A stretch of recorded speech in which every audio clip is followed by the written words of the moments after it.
السلام علیکم ورحمۃ اللہ وبرکاتہ، نحمده ونصلی علی رسولہ الکریم، اما بعد فاعوذ باللہ من الشیطان الرجیم، بسم اللہ الرحمن الرحیم، رب اشرح لی صدری ویسر لی امری واحلل عقدۃ من لسانی یفقہوا قولی۔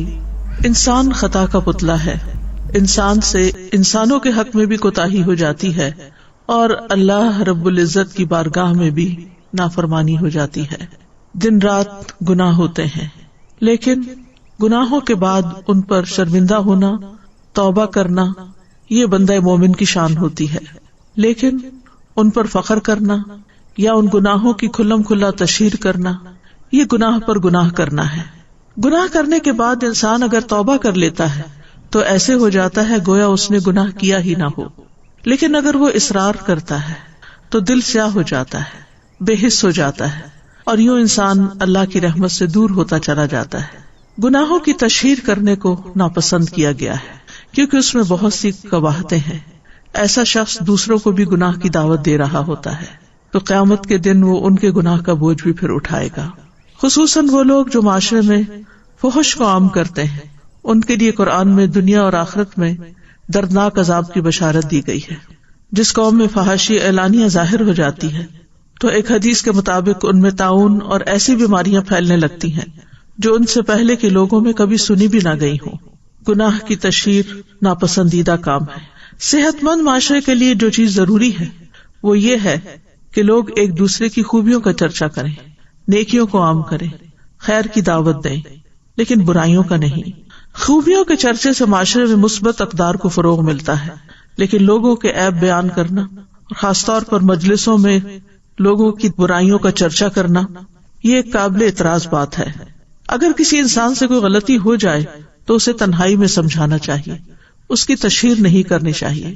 لیکن ایک صورت اس سے مبرہ ہے جس کا ذکر اس آیت میں آتا ہے، لا يحب اللہ الجہر بالسوء من القول الا من ظلم وکان اللہ سمیعا علیما۔ اللہ بری بات کے ساتھ آواز بلند کرنے کو پسند نہیں کرتا مگر جس پر ظلم کیا گیا ہو، اور اللہ خوب سننے والا، خوب جاننے والا ہے۔ اس آیت میں برائی کے پھیلانے کی ممانعت کی گئی ہے۔ شریعت نے اس بات کی تاکید کی ہے کہ کسی کے اندر برائی دیکھو تو اس کا چرچا نہ کرو بلکہ تنہائی میں اس کو سمجھاؤ۔ تو لا يحب اللہ الجہر بالسوء من القول، اللہ بری بات کے ساتھ آواز بلند کرنے کو پسند نہیں کرتا۔ بالسوء میں کیا چیزیں ہیں؟ اس میں وہ تمام برے اقوال شامل ہیں جو تکلیف دہ اور غم پہنچانے والے ہیں، مثلاً ایک دوسرے کے ساتھ بدتمیزی سے پیش آنا، گالی گلوچ کرنا، تہمت لگانا، بد اخلاقی کا معاملہ کرنا۔ تو ایسے تمام اقوال سے منع کیا گیا ہے جنہیں اللہ تعالیٰ ناپسند کرتا ہے۔ اس کے برعکس اللہ تعالیٰ اچھی بات کو پسند کرتا ہے، مثلاً ذکر الہی، نرم پاکیزہ کلام، دوسروں کے ساتھ اچھے طریقے سے پیش آنا۔ تو فرمائے کہ لا يحب اللہ الجہر بالسوء من القول الا من ظلم، ہاں جس پہ ظلم کیا گیا ہو وہ اپنے ظلم کی داستان اپنا حق لینے کے لیے دوسرے کو سنا سکتا ہے، یعنی مظلوم کو ظلم کے اظہار کی رخصت ہے، یعنی وہ اپنے اوپر کیے جانے والے ظلم کا اظہار کر سکتا ہے۔ لہذا مظلوم کے لیے ظالم کے خلاف بد دعا کا اظہار کرنا جائز ہے۔ اسی طرح اگر وہ کسی سے ذکر کر سکتا ہے تاکہ اس کی مدد کی جا سکے تو اس کی بھی اجازت ہے۔ اسی طرح یہ ہے کہ اگر ظلم کی صورت میں کسی نے اس کو برا بھلا کہا ہے تو اس کو ویسا ہی جواب بھی دے سکتا ہے۔ اللہ سبحانہ وتعالیٰ نے مظلوم کو بری بات کے اظہار کی رخصت اس لیے دی ہے تاکہ وہ اپنا غصہ ٹھنڈا کر لے اور تاکہ وہ تلوار کی طرف یا ہاتھ سے دبوچنے کی طرف چھلانگ نہ لگائے، یعنی بات کا جواب بات سے دے نہ کہ تلوار سے یا کسی آلے سے۔ یہ ابن عاشور نے کہا ہے۔ حسن بصری کہتے ہیں مظلوم ظالم کو بد دعا نہ دے بلکہ کہے اے اللہ اس کے خلاف میری مدد کر، اے اللہ اس سے میرا حق نکلوا دے۔ تو بہرحال اپنا حق لینے کے لیے تو انسان اپنے اوپر ہونے والے ظلم کا ذکر کر سکتا ہے، لیکن اس کے باوجود معاف کر دینا اور ظلم و زیادتی میں مقابلہ نہ کرنا زیادہ بہتر ہے۔ برائی کو بیان کرنے کی کچھ اور استثنائی صورتیں بھی ہیں۔ حضرت عائشہ سے مروی ہے کہ ایک مرتبہ ایک آدمی نبی صلی اللہ علیہ وسلم کی خدمت میں حاضر ہوا. جب وہ اندر آیا تو نبی صلی اللہ علیہ وسلم نے اسے اپنے قریب کیا اور اپنے پاس بٹھایا. جب وہ چلا گیا تو عائشہ رضی اللہ عنہا نے عرض کیا, اے اللہ کے رسول, کیا آپ نے اس شخص کے متعلق اس طرح نہیں فرمایا تھا؟ یعنی وہ ایک اچھا آدمی نہیں. آپ نے فرمایا کیوں نہیں, لیکن بات یہ ہے کہ یقیناً سب سے بدترین آدمی وہ ہوگا جسے لوگوں نے اس کے شر سے بچنے کے لیے چھوڑ دیا ہو, یعنی لوگ اس سے ملنا نہ چاہتے ہوں, لوگ اس سے تعلق نہ رکھنا چاہتے ہوں. تو اس لیے ہمیں دوسروں کے ساتھ ایسا معاملہ نہیں کرنا چاہیے کہ لوگ ہم سے بھاگنا شروع کر دیں. اور آیت کے اختتام میں آتا ہے کہ اللہ سبحانہ تعالیٰ سننے والا جاننے والا ہے, یعنی اللہ تعالیٰ کی دو صفات کا ذکر یہاں پر کیا گیا ہے. یعنی اس آیت کے اندر چونکہ اچھے اور برے اور مباح کلام کے احکام دیے گئے ہیں, تو اس لیے اللہ تعالیٰ نے آگاہ فرما دیا کہ وہ سننے والا ہے, تمہارے اقوال سنتا ہے, اس لیے ایسی بات کرنے سے بچو جو تمہارے رب کی ناراضگی کا باعث بنے اور وہ تمہیں اس پر سزا دے. تو اس سے اس آیت میں اچھی بات کہنے کی بھی ترغیب ملتی ہے کہ اللہ تعالیٰ سن رہا ہے. لہٰذا ہم کیا چاہیں گے کہ اللہ تعالیٰ اگر سن رہا ہے تو ہم کیسی بات کریں؟ وہ بات کریں جو اللہ کو پسند آ جائے, اور ان باتوں کو چھوڑ دیں کہ جو اللہ تعالیٰ سننا نہیں چاہتا, جو اللہ تعالیٰ کو پسند نہیں. اور علیمہ یعنی وہ تمہاری نیتوں کو جانتا ہے, تمہارے ارادوں کو جانتا ہے, تمہاری باتوں کو جانتا ہے, تمہارے اوپر ہونے والے ظلم کو جانتا ہے, اور اس ظلم کے جواب میں جو کچھ تم نے کیا اس کو بھی جانتا ہے. تو بہرحال اس آیت سے یہ بات واضح ہوتی ہے کہ مظلوم کو بدلہ لینے کی اجازت ہے. ہمارے دین میں ظلم کرنا منع کیا گیا. قیامت کے دن انسان کے لیے اس کا دنیا میں کیا ہوا ظلم جو ہے وہ اندھیرے کی شکل میں ہوگا, لہذا کسی پر بھی ظلم نہیں کرنا چاہیے. لیکن اگر کسی پر ظلم ہو تو اس کو اس کا بدلہ لینے کی بھی اجازت دی گئی. سورۃ الشورى میں اللہ تعالیٰ فرماتے ہیں والذین اذا اصابهم البغی هم ينتصرون, اور جب ان پر زیادتی ہوتی ہے تو وہ بدلہ لے لیتے ہیں. وجزاء سیئۃ سیئۃ مثلها, لیکن اس کا یہ اصول بتا دیا گیا کہ برائی کا بدلہ ویسی ہی برائی ہے. فمن عفا واصلح فاجرہ علی اللہ انہ لا يحب الظالمین, پھر جو کوئی معاف کر دے اور صلح کر لے تو اس کا اجر اللہ کے ذمہ ہے, اور وہ ظالموں کو قطعاً پسند نہیں کرتا. وَلَمَنِ انتصر بعد ظلمه فَأُولَئِكَ مَا عَلَيْهِمْ مِنْ سَبِيلٍ, اور جو شخص ظلم ہونے کے بعد بدلہ لے لے تو اس پر کوئی الزام نہیں, یعنی اس کی کوئی پکڑ نہیں. اسی طرح صاحب حق کو بات کرنے کی اجازت ہے. ابو ہریرہ کہتے ہیں کہ ایک شخص نبی صلی اللہ علیہ وسلم سے اپنے قرض کا تقاضا کرنے کے لیے آیا اور سخت گفتگو کرنے لگا. صحابہ غصے سے اس کی طرف بڑھے, لیکن رسول اللہ صلی اللہ علیہ وسلم نے فرمایا اسے چھوڑ دو, کیونکہ یہ صاحب حق ہے اور یہ کہنے کا حق رکھتا ہے. یعنی جس کا حق ہو وہ اپنا حق لینے کے لیے اگر غصے میں بھی بات کر لیتا ہے تو اس کو اجازت ہے. پھر آپ نے فرمایا کہ اس کے قرض والے جانور کی عمر کا ایک جانور اسے دے دو. صحابہ نے عرض کیا یا رسول اللہ, اس سے زیادہ عمر کا جانور تو موجود ہے لیکن اس عمر کا نہیں. آپ نے فرمایا اسے وہی دے دو, کیونکہ سب سے اچھا آدمی وہ ہے جو دوسروں کا حق پوری طرح ادا کرے, یعنی حق سے کم نہ لوٹائے, حق سے زیادہ دے تو وہ زیادہ بہتر ہے. اسی طرح اپنے اوپر ہونے والے ظلم کے اظہار کی اجازت ہے. تو اس بارے میں ابو ہریرہ روایت کرتے ہیں کہ ایک شخص نے کہا اے اللہ کے رسول, میرا ایک ہمسایہ ہے جو مجھے اذیت دیتا ہے. آپ نے فرمایا جاؤ اپنا سامان نکال کر راستے پر رکھ دو. پس وہ گیا اور اس نے اپنا سامان باہر نکال دیا, یعنی گھر سے باہر نکال کے رکھ دیا. لوگ وہاں جمع ہو گئے اور پوچھنے لگے تمہارا کیا معاملہ ہے, یہ تم کیا کر رہے ہو؟ اس نے کہا میرا ایک ہمسایہ ہے جو مجھے اذیت دیتا ہے. جب میں نے نبی صلی اللہ علیہ وسلم کو یہ بات بتائی تو آپ نے فرمایا جاؤ اپنا سامان نکال کر راستے پر رکھ دو. لوگ کہنے لگے اے اللہ اس ہمسائے پر لعنت بھیج, اے اللہ اسے رسوا کر. یہ بات ہمسائے تک پہنچی تو وہ اس کے پاس آیا اور کہا اپنے گھر واپس چلے جاؤ, اللہ کی قسم اب میں تمہیں کبھی اذیت نہیں دوں گا. یعنی کچھ لوگ ایسے ہوتے ہیں کہ جو پیار سے نہیں مانتے, آرام سے بات نہیں سمجھتے, تو پھر ان کے ساتھ سختی کرنے کی بھی اجازت ہے. لیکن یہ یاد رہے کہ بدلہ لینے سے زیادہ بہتر چیز معاف کر دینا ہے. سورۃ النساء کی آیت 149 میں آتا ہے ان تبدوا خیرا او تخفوه او تعفوا عن سوء فان اللہ کان عفوا قدیرا. اگر تم کوئی نیکی ظاہر کرو یا اسے چھپاؤ یا کسی برائی سے درگزر کرو تو بے شک اللہ بہت معاف کرنے والا بہت قدرت رکھنے والا ہے۔ نبی صلی اللہ علیہ وسلم نے ظلم کو معاف کرنے کی وصیت بھی کی۔ حضرت علی کہتے ہیں ہم نے رسول اللہ صلی اللہ علیہ وسلم کی تلوار کے دستے میں یہ لکھا ہوا پایا، جو تم پہ ظلم کرے اس سے درگزر کرو، جو رشتہ توڑے اس سے رشتہ جوڑو، جو تمہارے ساتھ برا کرے اس کے ساتھ احسان کرو، اور حق بات کرو اگرچہ اپنے خلاف ہی کیوں نہ ہو۔ یعنی اگر اپنا کہیں کوئی قصور ہے، کوئی غلطی ہے، کوئی زیادتی ہے تو اس کا اقرار کر لو۔ تو بہرحال انسان دوسرے کو بھی معاف کر دے اور خود اپنے بارے میں بھی اللہ تعالیٰ سے معافی کی درخواست کرتا رہے۔ عبداللہ بن مسعود کہتے ہیں کہ مسلمانوں میں سے سب سے پہلے جس آدمی کا ہاتھ کاٹا گیا تھا، یعنی چوری کی سزا میں، لوگ اسے لے کر نبی صلی اللہ علیہ وسلم کے پاس آئے اور عرض کیا، یا رسول اللہ اس نے چوری کی ہے، جس پر رسول اللہ صلی اللہ علیہ وسلم کے چہرہ مبارک کا رنگ اڑ گیا۔ کسی نے عرض کیا، یا رسول اللہ، یعنی وہ کہہ رہا تھا کہ کیا ہوا؟ تو آپ نے فرمایا، تم لوگ اپنے ساتھی کے متعلق شیطان کے مددگار ثابت ہوئے، جبکہ اللہ عز و جل معاف کرنے والا اور معافی کو پسند فرماتا ہے، اور کسی حاکم کے لیے یہ جائز نہیں کہ اس کے پاس حد کا کوئی مقدمہ آئے اور وہ اسے نافذ نہ کرے۔ اور پھر یہ آیت تلاوت فرمائی، وَلْيَعْفُوا وَلْيَصْفَحُوا أَلَا تُحِبُّونَ أَن يَغْفِرَ اللَّهُ لَكُمْ وَاللَّهُ غَفُورٌ رَحِيمٌ۔ تو بات یہ ہے کہ اگر کسی سے کوئی بڑے سے بڑا گناہ ہو جائے اور وہ اللہ تعالیٰ سے معافی مانگ لے اور اس کا گناہ چھپ جائے، تو پھر اس کو کسی عدالت میں جا کے اقرار کرنے کی ضرورت نہیں۔ جس چیز کو اللہ نے چھپا دیا اس چیز کو چھپا ہی رہنے دینا چاہیے۔ لیکن اگر کوئی معاملہ حاکم تک پہنچ جائے تو پھر اس کو حد نافذ کرنا ضروری ہوتا ہے۔ لیکن عام طور پر اگر دو لوگوں کے بیچ میں کوئی چیز ہو گئی ہے تو کسی کورٹ میں عدالت میں جانے کی بجائے ایک دوسرے کو معاف کر کے درگزر کر دینا چاہیے۔ معاف کرنے سے عزت میں ہی اضافہ ہوتا ہے۔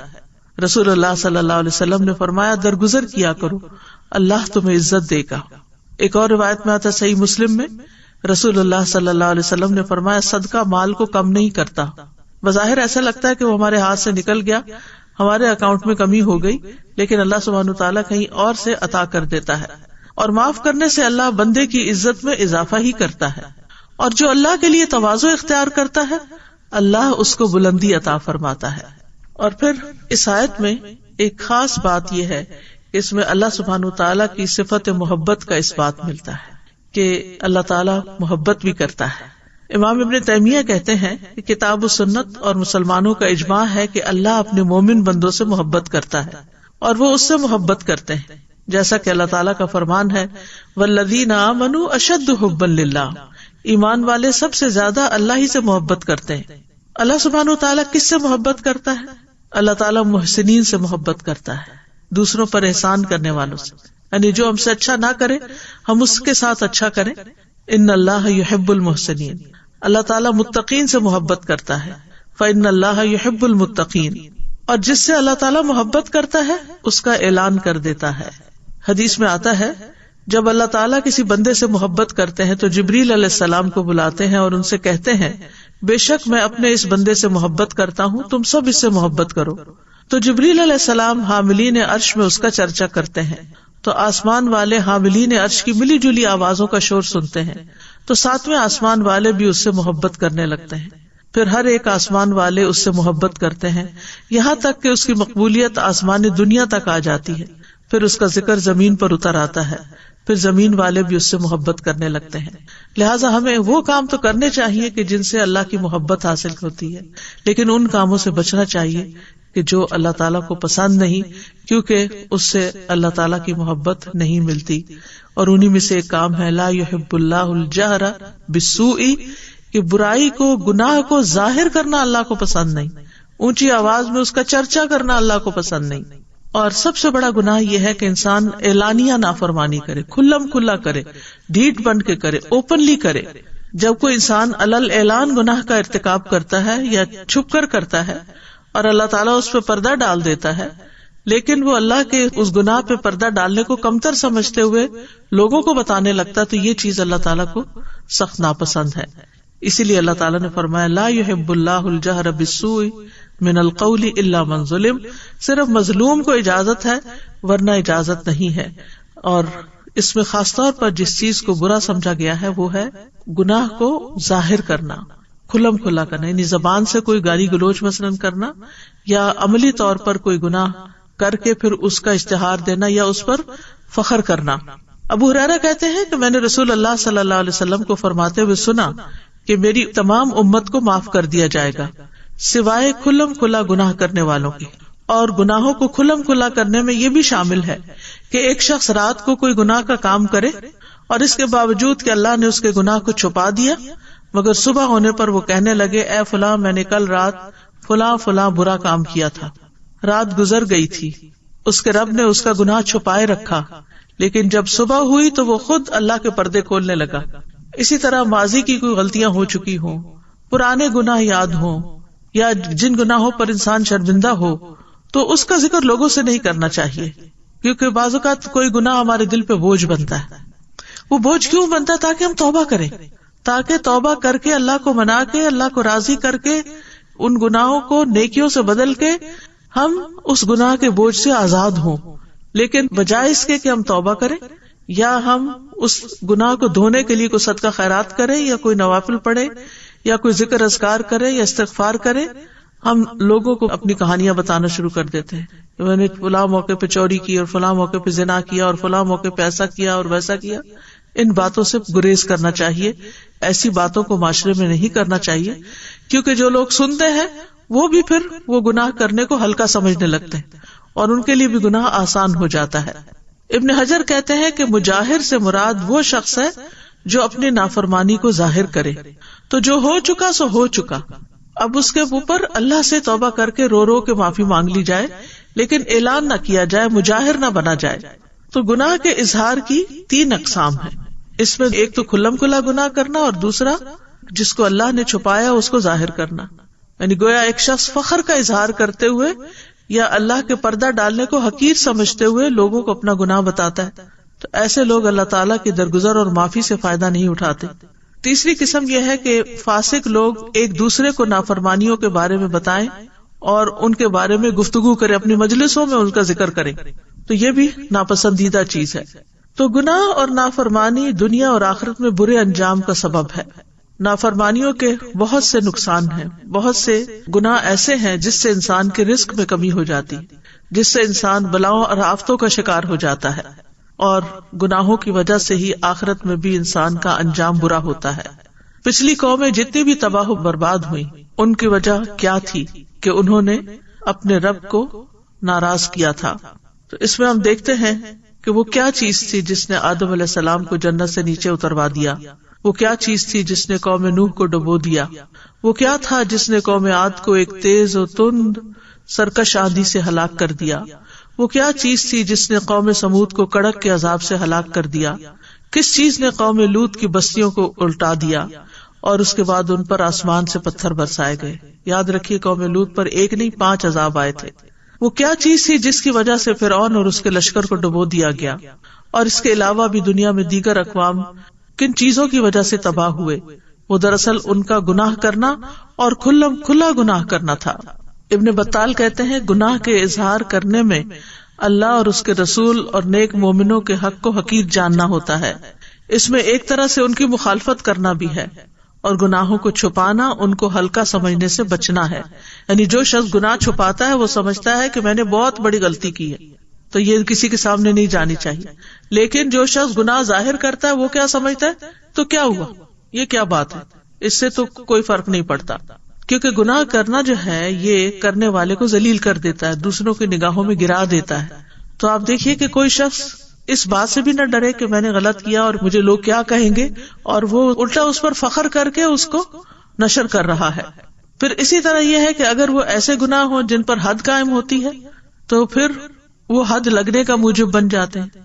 اگر چوری ہو جائے اور اللہ نے چھپا دیا معاملہ تو اللہ سے معافی مانگے، جو بھی طریقہ ہو کہ گناہ معاف ہو جائے، لیکن اگر وہ آ کے ظاہر کر دیتا ہے، لوگوں کو بتا دیتا ہے، تو اگر کہیں پر حد جاری ہوتی ہے، اس کا ہاتھ کٹ جاتا ہے، تو یہ اس کی اپنی غلطی ہے ایک طرح سے کہ ایک گناہ کیا اور اس کے بعد پھر اس کو ظاہر بھی کیا۔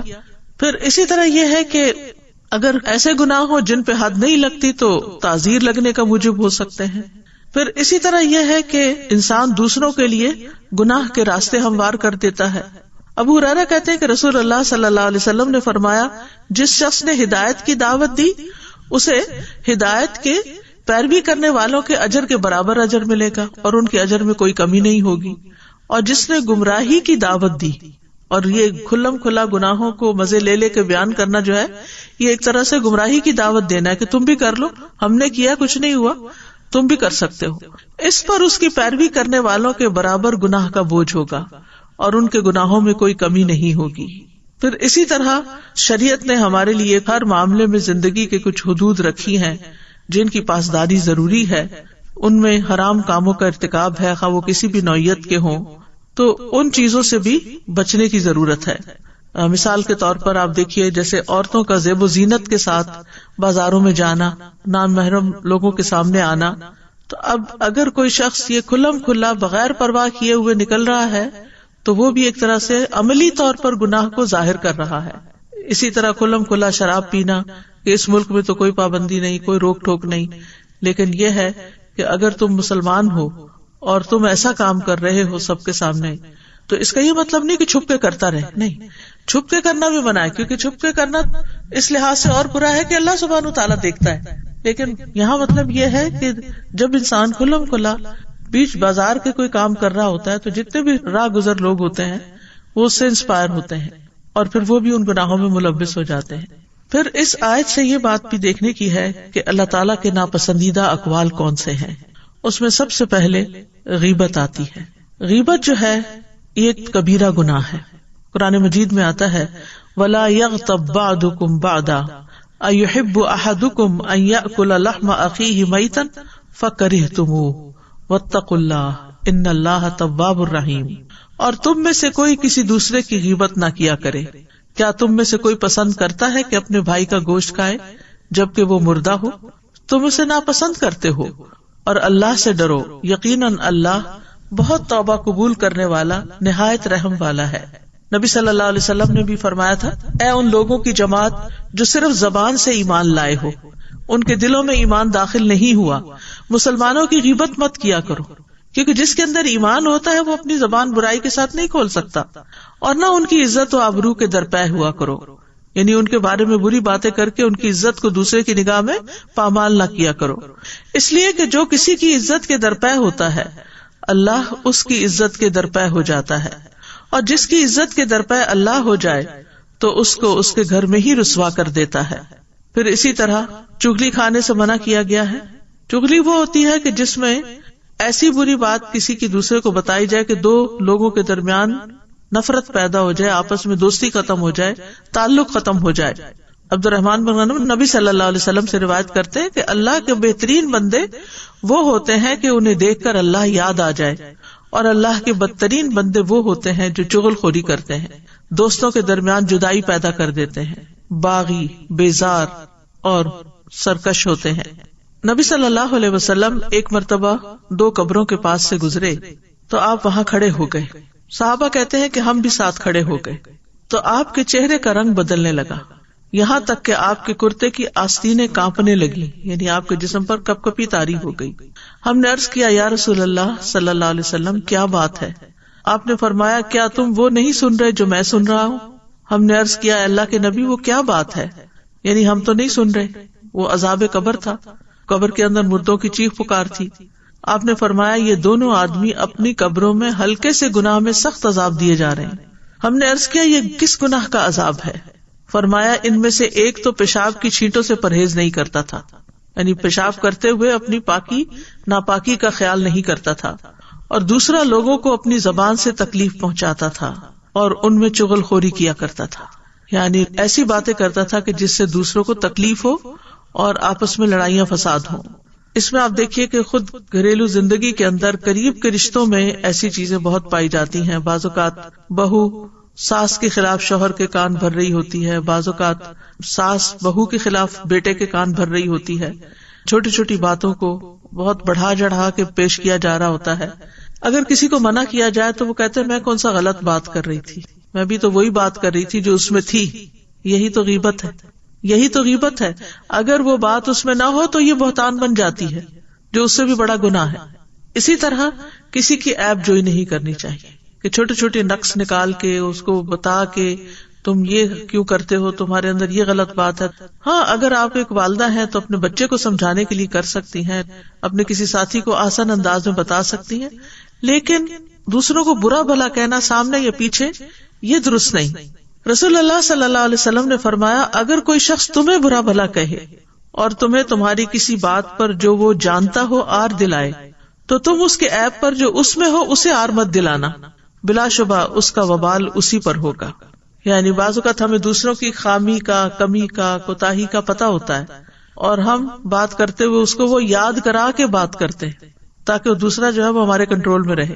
یہ بلیک میلنگ ہوتی ہے نا, کہ اگر کسی کی کوئی غلطی آپ کو پتا ہے, یہ گناہ آپ کو پتا ہے, تو آپ اس کو بار بار یاد کراتے رہیں کہ چپ ہو جاؤ ورنہ میں فلاں تمہارا راز کھول دوں گی. پھر اسی طرح دوسروں کو تانا دینا یہ بھی ناپسندیدہ چیز ہے. قرآن مجید میں آتا ہے وَيْلٌ لِكُلِّ هُمَزَةٍ لُمَزَةٍ, بڑی ہلاکت ہے ہر بہت تانا دینے والے, بہت عیب لگانے والے کے لیے. عبداللہ بن مسعود کہتے ہیں کہ رسول اللہ صلی اللہ علیہ وسلم نے فرمایا, مومن لان تان کرنے والا فحش گو اور بےہودہ گو نہیں ہوتا.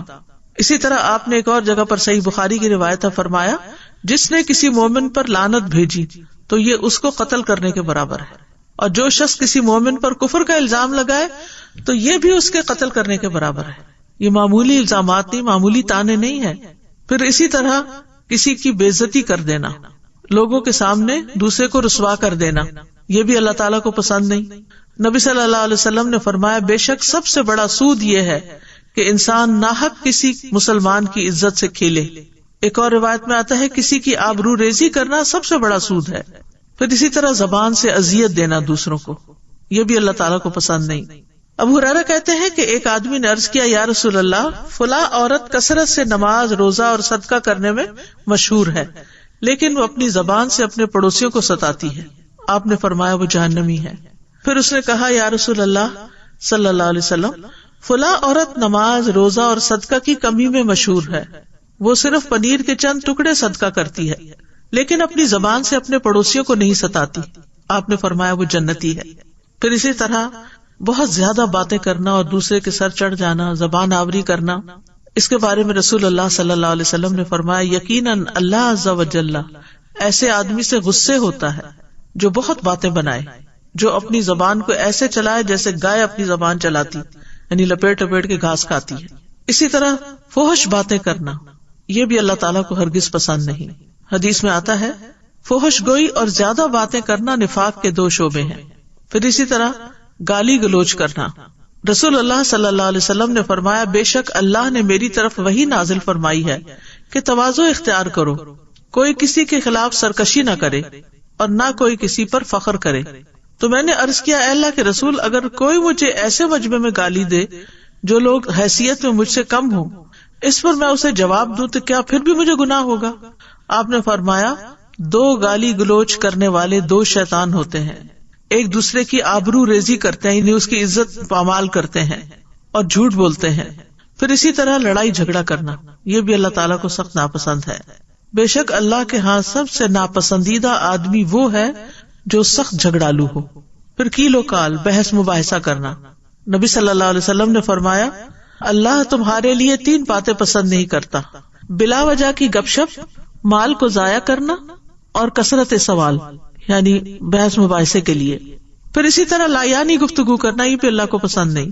اور اچھا اسلام کون سا ہے جس میں انسان لایانی باتوں سے پرہیز کرے جن کا کوئی مطلب مقصد ہی نہیں. رسول اللہ صلی اللہ علیہ وسلم نے فرمایا, انسان کے اسلام کی خوبی یہ ہے کہ وہ بے فائدہ چیزوں کو چھوڑ دے. پھر گناہوں کو کھلم کھلا بیان کرنا جو ہے یہ بھی سخت ناپسندیدہ ہے. آپ صلی اللہ علیہ وسلم نے فرمایا, میری تمام امت کو معاف کر دیا جائے گا سوائے گناہوں کو کھلم کھلا کرنے والوں کے. اور گناہ کو کھلم کھلا کرنے میں یہ بھی شامل ہے کہ ایک شخص رات کو کوئی گناہ کا کام کرے, اس کے باوجود کہ اللہ نے اس کا گناہ چھپا دیا ہو, مگر صبح ہونے پہ کہنے لگے کہ اے فلاں, میں نے کل رات فلاں فلاں برا کام کیا تھا, رات گزر گئی تھی اور اس کے رب نے اس کا گناہ چھپا دیا تھا, لیکن جب صبح ہوئی تو وہ خود اللہ کے پردے کو کھولنے لگا. پھر اسی طرح یہ ہے کہ کسی کے اوپر فتوی جاری کرنا کہ اللہ تمہیں نہیں بخشے گا. 2 لوگ تھے بنی اسرائیل میں، ایک دوسرے کے بھائی بنے ہوئے تھے. ان میں سے ایک بہت گناہگار تھا اور دوسرا عبادت میں خوب کوشش کرتا تھا. عبادت گزار آدمی ہمیشہ دوسرے بھائی کو گناہ کرتے ہوئے دیکھتا اور اس سے کہتا کہ رک جاؤ. ایک روز اس نے کوئی گناہ کرتے ہوئے اس کو دیکھا تو اس سے کہا کہ اس گناہ سے رک جاؤ. گناہگار نے کہا مجھے میرے رب کے ساتھ چھوڑ دو، کیا تم مجھ پہ نگران بنائے گئے ہو؟ اس نے کہا کہ اللہ کی قسم اللہ تمہاری مغفرت نہیں کرے گا، یا یہ کہا کہ اللہ تمہیں جنت میں داخل نہیں کرے گا. چنانچہ دونوں کو مار دیا گیا، روحیں قبض کر لی گئی.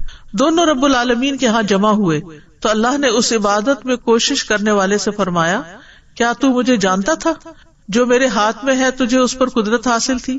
اور پھر گناہگار سے فرمایا جاؤ میری رحمت سے جنت میں داخل ہو جاؤ، اور دوسرے کو متعلق فرمایا کہ جاؤ آگ میں داخل ہو جاؤ. یعنی اتنے سالوں کی عبادت جو تھی وہ اس کے کام نہ آئی. اس کے برعکس وہ شخص جو اللہ سے ڈرتا تھا، معلوم نہیں اس کی کیا مجبوری تھی، تو اللہ نے اپنی رحمت سے اس کو معاف کر دیا. ابو ہریرہ کہتے ہیں اس ذات کی قسم جس کے ہاتھ میں میری جان ہے، اس نے ایسی بات کہہ دی جس نے اس کی دنیا اور اس کی آخرت دونوں ہی تباہ کر دی. دنیا سے بھی مر گیا اور آخرت میں بھی، صرف یہ کہنے پہ کہ اللہ تمہیں کبھی معاف نہیں کرے گا. اسی طرح یہ بھی نہیں کہنا چاہیے کہ میں تمہیں کبھی معاف نہیں کروں گی. کیا آپ نہیں چاہتے کہ اللہ تعالیٰ آپ کو معاف کر دے؟ تو دوسروں کے گناہ بھی معاف کر دینے چاہیے. پھر کچھ باتیں جو ہیں وہ اللہ تعالیٰ کو پسند ہیں جو کرنی چاہیے، ان میں نیک عمل کرنا اور اس کی طرف دعوت دینا. ومن احسن قولا ممن دعا الى اللہ وعمل صالحا وقال اننی من المسلمین. اور بات کے اعتبار سے اس سے اچھا کون ہے جو اللہ کی طرف بلائے اور نیک عمل کرے اور کہے کہ بے شک میں فرما برداروں میں سے ہوں. اسی طرح نصیحت کی بات کرنا، اچھی گفتگو کرنا. سورۃ بنی اسرائیل میں آتا ہے وَقُلْ لِعِبَادِي يَقُولُ الَّتِي هِيَ أَحْسَنُ إِنَّ الشَّيْطَانَ يَنزَغُ بَيْنَهُمْ إِنَّ الشَّيْطَانَ كَانَ لِلْإِنسَانِ عَدُوًّا مُبِينًا. اور میرے بندوں سے کہہ دو وہ بات کہیں جو سب سے اچھی ہو، وہ بات کہیں جو سب سے اچھی ہو، بے شک شیطان ان کے درمیان جھگڑا ڈلواتا ہے. بے شک شیطان انسان کا کھلا دشمن ہے. پھر اسی طرح ہمارے دین میں اچھی بات کو صدقہ کہا گیا. نبی صلی اللہ علیہ وسلم نے فرمایا اچھی بات بھی صدقہ ہے. حکیم کہتے ہیں کہ جس میں 3 اوصاف پائے جائیں وہ نیکی کو پہنچ جاتا ہے.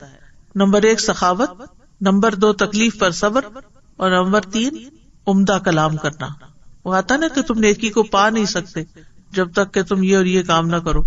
یہاں یہ بتا دیا گیا کہ یہ لوگ وہ تو نہیں کر سکتے لیکن اس طریقے سے اجر کما سکتے ہیں. پھر نرم گفتگو کرنا جو ہے جنت میں لے جانے والے کاموں میں سے ہے. نبی صلی اللہ علیہ وسلم نے فرمایا جنت میں ایک منزل ایسی ہے جس کا اندر باہر سے اور باہر اندر سے نظر آتا ہے. ابو موسیٰ اشعری نے پوچھا اللہ کے رسول وہ کس کو ملے گی؟ فرمایا جو گفتگو میں نرمی کرے، کھانا کھلائے، اور رات کو جب لوگ سو رہے ہوں تو اللہ کے لیے قیام کرے. پھر اسی طرح نبی صلی اللہ علیہ وسلم کے بارے میں آتا ہے کہ وہ بد زبان اور فحش گو نہیں تھے. آپ فرمایا کرتے تھے تم میں سب سے بہتر شخص وہ ہے جس کے اخلاق سب سے اچھے ہوں، اور مومن تو ہوتا ہی وہ ہے جس کے ہاتھ اور زبان سے دوسرے سلامت رہیں. عبداللہ بن مسعود کہتے ہیں میں نے رسول اللہ صلی اللہ علیہ وسلم سے پوچھا اے اللہ کے رسول اعمال میں سب سے افضل عمل کون سا ہے؟ آپ نے فرمایا نماز کو اس کے وقت پر پڑھنا. پھر کہا پھر کون سا اے اللہ کے رسول؟ فرمایا یہ کہ لوگ تمہاری زبان سے محفوظ رہیں، یعنی تمہاری زبان سے کسی کو تکلیف نہ پہنچے.